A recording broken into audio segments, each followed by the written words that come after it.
Bẹ́ẹ̀ ni ètò yín ètò wa kí yín o tó ń sọ̀rọ̀ nípa ajé gbogbo ọjọ́ ajé ń tẹ̀síwájú. Mo sọ fún yín lẹ́ẹ̀kan pé ètò ó dùn lónìí ó ní gbogbo ọnú. Pàápàá jùlọ kíkí ni ó pọ̀ jù lórí ètò. Torí pé ó ga inú ọdún náà láṣìwọ ọdún sì wà lára ọdún lọ gbogbo mo ti sọ fún yín pé kó tó di pọ́dún ó dà méjì á tún mọ kíra wa kú ọdún. Oríṣiríṣi kíkí la rí gbà nílé iṣẹ́ Orísun. Tán ní ká mọ káwọn èèyàn wọn ẹbí ará ojúlùmọ̀ àwọn tó jọ ṣe kékeré àtàwọn kódà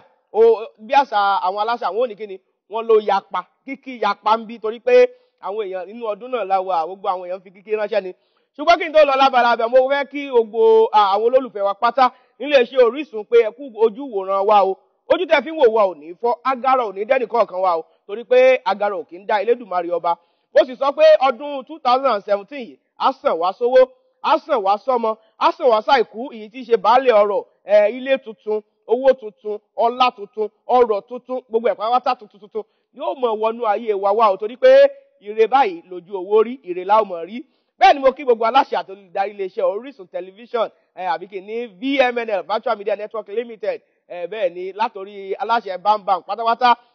bàbá Fẹ́mi Adéríbigbé àti gbogbo àwọn aláṣẹ yòókù Ṣèyí Adéríbigbé ni mo kí Yẹ́misí Jacobs, mo kí gbogbo àwọn èèyàn pátápátá pàápàá jùlọ mo kí producer mi Olúwayẹ́misí Jacobs ó pé wọ́n kú ara fẹ́ra kò ti bàbá wa tó lọ lẹ́nu lọ́lọ́ yìí Pa Jacobs pé Ọlọ́run àforíjì wọn o lágbára Ọlọ́run àkó àṣẹyìndè àwa náà gùn lẹ́mìí ọmọ rẹ̀ ni ó gbẹ̀yìn àwa náà lágbára Ọlọ́run ọba Elédùmarè. Mo ṣe ń kí Olúwayẹ́misí Jacobs kú délé mo ń kí Olúwagbémiga PFR bẹ́ẹ̀ ni Festus Olúwagbémiga mo ń kí Adéoyè that's my daddy bẹ́ẹ̀ ni mo ń kí Yétúndé mo kí Collins bẹ́ẹ̀ ni Big C mo kí gbogbo àwọn tó jẹ́ pé wọ́n ń jẹ́ kó dùn kí gbogbo ọmọ kan sí nílé iṣẹ́ Orísun mo kí gbogbo wa pé àkú ọdún àkú ìyèdún o ẹ̀mí wa yóò ṣe ọ̀pọ̀lọpọ̀ ọdún láyé. Bẹ́ẹ̀ ni mo bọ́ sí gbòòrò lórí ètò lẹ́ni mo kí gbogbo àwọn olólùfẹ́ mi pátápátá lẹ́ẹ̀kan sí. Pàápàá jùlọ mo kí ẹnjìníà Akíntúndé Akínbámi lára àwọn igi lẹ́yìn ọgbà olólùfẹ́ ètò Akíyín tó ń sọ̀rọ̀ nípa ajé ní gbogbo ọjọ́ ajé ni. Bẹ́ẹ̀ ni Prince ọmọọba Ṣẹ́gun Adékànbí bẹ́ẹ̀ ni nílùú Òṣogbo mo kí Speaker Ọ̀ṣun State House Assembly Right Honourable Najimdeen Fọláṣayọ̀ Salam bẹ́ẹ̀ ni mo kí wọn pé àkú ọdún àkú ìyèdún ẹ̀mí wa yóò ṣe ọ̀pọ̀lọpọ̀ ọdún láyé. Bẹ́ẹ̀ mo kí bẹ́ẹ̀ ni the gov Sẹ́nitọ̀ Isiaka Adétúnjí Adélékè nílùú Ẹdẹ bẹ́ẹ̀ ni mo kí bàbá pé káàró lé o lágbára Ọlọ́run ọba àmọ̀rí ń bá lágbára Ọlọ́run. Mo kí gbogbo àwọn olólùfẹ́ iléeṣẹ́ Orísun tó jẹ́ pé they are numerous to mention lágbára Ọlọ́run ọba ó jẹ́ kí àjọṣepọ̀ wa kò ní jẹ́ kó bàjẹ́ o yóò jẹ́ kó mọ̀ tẹ̀síwájú sí ni. Oríṣiríṣi kíkí ló wà níbí ṣùgbọ́n lórí ètò lẹ́nìí kí gangan làjọ fẹ́ sọ torí pé ká tó lọ lọ́dún tó lọ pàápàá jùlọ ní oṣù kejìlá à ń yànnà náà tán ẹ sì mọ̀ pé bálágbẹ̀dẹ bá ń rulu irin lójú kan àmì lórí o àmì ló wà ń bẹ̀ bí àṣà bọ̀dá àmì Ajíbọ́lá Pasuma wọ́n lámì lórí àmì ló wà níbẹ̀ ó ní nǹkan kan tó fẹ́ mú jáde ni torí pé nígbà náà à ń sọ fún wa pé ó ṣe kókó ó ṣe pàtàkì fún ọmọdé àgbàlagbà ọkùnrin obìnrin onílé àlejò ìjọba àtàwọn aráàlú ká ṣe ń tà ń pè ní ètò ìṣúná ìyẹn budgeting ẹ mọ́ sì já gbàgbé pé àtijọba àbílẹ̀ o àtijọba àpínlẹ̀ àtijọba àpapọ̀ wọn pátápátá ni wọ́n ṣe kíni ni wọ́n gbé àwọn ètò ìṣúná lọ sí ilé ìgbìmọ̀ aṣòfin lọ́lọ́kan òjọ̀kan ààrẹ Muhammadu Buhari gan lọ sí ilé ìgbìmọ̀ aṣòfin ó kó tó ń pè ní joint chambers ilé ìgbìmọ̀ aṣòfin àpapọ̀ àti ilé ìgbìmọ̀ aṣojúṣòfin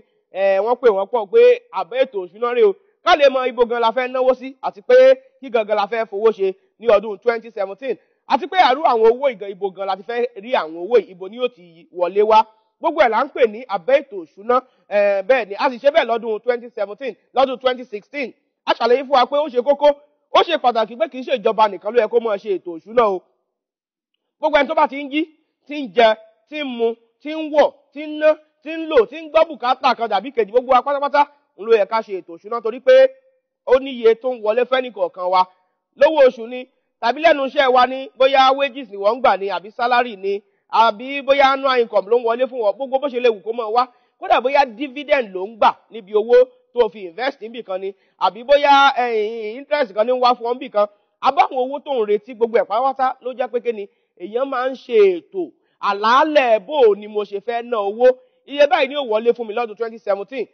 tó jẹ́ pé ó lè jù bẹ́ẹ̀ lọ ó sì tún lè kéré díẹ̀ ìyẹn la fi máa ń ní àwọn deficit ńgbà míì nínú bọ́jẹ̀tì a máa ń ní àwọn miscellaneous expenses tá a máa ń àyàmáàkì owó fún gbogbo ẹ̀ pátápátá kí ó lè jẹ́ pé kíni tó bá lékún miscellaneous expenses yẹn yóò mọ̀ kọ́ di tó bá dínkù àwọn deficit yóò mọ̀ wà ńlẹ̀ á sì mọ̀ bá ṣe kíni bá ṣe mọ̀ yí mọ́nú ara wọn tí gbogbo yóò fi mọ̀ plọ̀mù bí àṣà àwọn bàbá wa kọ́lékọ́lé. Eléyìí tá a fẹ́ sọ lónìí ni pé gbogbo apáwátá láti plan àti ṣe kíni agbé mo mọ̀ pé torí àwọn èèyàn pè mí lọ́pọ̀lọpọ̀ ẹnìkan sì ẹ pè mí láti ìlú Sókótó ó ní táwọn bá fẹ́ ṣe ètò ìṣúná gẹ́gẹ́ bí èèyàn gẹ́gẹ́ bí ẹbí ó ní báwo gangan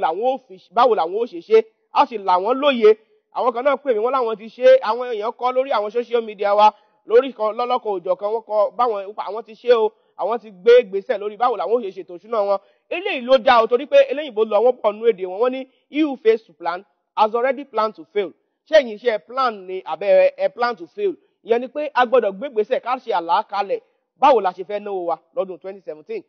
A ti wá gbé ìgbésẹ̀ o a ti ṣe àlàkalẹ̀ báyìí torí pé ọ̀pọ̀lọpọ̀ ló jẹ́ kí n mọ̀ pé àwọn tẹ̀lé gẹ́gẹ́ bá a ṣe làálẹ̀ gẹ́gẹ́ bá a ṣe gbà wọ́n nímọ̀ràn gẹ́gẹ́ bá a ṣe sọ. Ńgbà tá a wá ti wá kọ gbogbo ẹ̀ lẹ́ta ti làálẹ̀ yìí ń tá a jọ fẹ́ sọ lórí ètò lónìí ni pé ń tẹ́lẹ̀yìnbó pè ní execution of that plan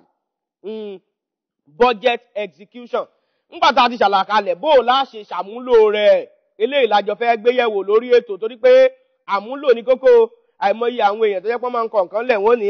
tí mo fẹ́ ṣe rèé ẹlòmíì ò ní padà débẹ̀ mọ́ ó tiẹ̀ tún ní ṣàbẹ̀wò sí débi tí ó mọ̀ pé òun ó ṣe àmúlò ètò ìṣúná tó ń ṣe àgbékalẹ̀ rẹ̀. Eléyìí ṣe kókó ká ṣe kíni ká ṣàmúlò ètò ìṣúná wa ká ṣe ní sísẹ̀ǹtẹ̀lé bá a ṣe kọ sílẹ̀ torí pé ó ní ó jẹ́ kí ìtẹ̀síwájú kó bá ọrọ̀ ajé wa ó ní ó jẹ́ kí ìtẹ̀síwájú kó bá inú ilé wa ó ní ó jẹ́ kí ìlọsíwájú kó bá àwọn ọmọ wa ó ní ó jẹ́ kí ìtẹ̀síwájú kó bá ọrọ̀ ajé wa okòwò wa yóò jẹ́ kí ìtẹ̀síwájú kó bá. Eléyìí tá a tún mọ̀ fi kún ni pé àwọn tó jẹ́ pé a jẹ́ olókòwò àti tá a jẹ́ olókòwò ètò ìṣúná tá a ṣe fún okòwò wa ó yẹ kó yàtọ̀ sí eléyìí tí a ṣe fún kíni eléyìí tí a ṣe fún àwa gangan gẹ́gẹ́ bí èèyàn àti ẹbí ẹjẹ́ ńlá kó yé wa torí làámù bẹ́ẹ̀ ni bàtà ké ló tù fẹ̀. Àwọn tá a jẹ́ olókòwò ẹ mọ̀jà gbà wípé okòwò tá a ṣe fún ètò ìṣúná tá a ṣe fún okòwò wa ó gbọ́dọ̀ yàtọ̀ sílẹ̀ tá a fẹ́ ṣe fún ẹbí wa ẹjẹ́ ńlá dáadáa torí pé okòwò tí ẹ rí yẹn ohun gangan fúnra rẹ̀ bí àṣà eléyìnbó institution kan ni lọ́tọ̀ tó yẹ pé a gbọ́dọ̀ ṣe kí ni a gbọ́dọ̀ gbìmọ̀ràn bó o la ṣe fẹ́ kó tẹ̀síwájú lọ́dún 2017. Ṣé wá rí ìdílé wa a wà tún mọ̀ wò pé nínú okòwò wọn láti wò pé èló ni income tó fẹ́ generate tó jẹ́ bí profit tá à ná nínú èyí tó jẹ́ ojú owó èrè bẹ̀ èló ni ó wọlé fún ẹbí wa nú èrè rẹ̀ ìyẹn láwa gbé gègé kọ̀wé lé lórí pé kí gangan ni ètò ìṣúná wa gẹ́gẹ́ bí tó fẹ́ wọlé láti bí okòwò wa. Gbogbo eléyìí lájọmọ ṣe kíni lájọmọ gbéyẹ̀wò lórí ètò lénìí ṣùgbọ́n eléyìí tó jẹ́ lákọ̀ọ́kọ́ ń bẹ̀ ni pé gbogbo àwọn tá a ti kó ètò ìṣúná wa sílẹ̀ alákọ̀ọ́kọ́ ni pé tá a gbọ́dọ̀ mú lọ́rọ̀kọ̀ ògodò ni pé we must be disciplined about how to execute our budget. Ìyẹn ni pé a gbọ́dọ̀ ṣe kíni ká gbọ̀ngbọ́n a gbọ́dọ̀ kóra wa níjàánu láti pé bó o láṣẹ ṣe kíni láṣẹ bẹ̀rẹ̀ sí ní máa gbé ìgbésẹ̀ lórí ṣíṣe àmúlò ètò ìṣúná tá a kọ lọ́dún 2016 pé lọ́dún 2017 ohun tá a fẹ́ bẹ̀rẹ̀ sí ní ṣe lélẹ́yìí.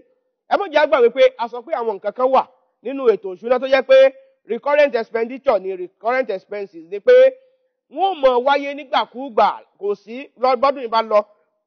yóò wà nù ètò ìṣúná yín tó bá dọdún sí ń bọ̀ yóò wà nù ètò ìṣúná yín. Mo ṣe lábàpàdé ọkùnrin kan ní ẹnu lọ́lọ́ yìí tó jẹ́ pé ó ní tó bá ti di pé ọdún wọlé báyìí àbí ọmọ bá ti wọ́n wọlé sílé ìwé ó ní tó nǹkan kan máa sáré rẹ̀ ni pé kó nǹkan kan sanwó ilé ìwé ọmọ sùkúù torí tó bá ti san ó lóun mọ̀ pé àjàgà kan ti bọ́ lọ́rùn òun ẹ rí pé